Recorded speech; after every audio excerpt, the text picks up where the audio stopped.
Did you know that if you're flying JetBlue, you can connect your phone to be the remote for your TV so you don't have to touch the screen so much? I'm going to show you how. So when you log in, you'll click on if you want it in English or in Spanish, and then you'll click Connect My Phone. You'll go into your settings and click on Wi-Fi and turn on your Wi-Fi. And then find the Fly-Fi button so it will connect to your JetBlue account. Fly-Fi will automatically pull up onto your phone screen, and you'll click Go Now to go to their website.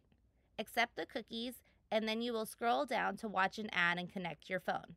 It doesn't matter which ad you choose, it gives you a whole bunch of different types of ads you can choose from, so just watch whatever kind of appeals to you or whatever you're in the mood for. It's only like 30 seconds. And then once you finish watching the ad, it will send you a specific code, which you'll auto-fill into your phone where it's giving you this space. It's that easy. Once you've done it, it will just kind of pop up as a little remote, and you can control your screen so you don't have to touch your screen as much. You can play games, watch movies or TV shows or whatever you want to do.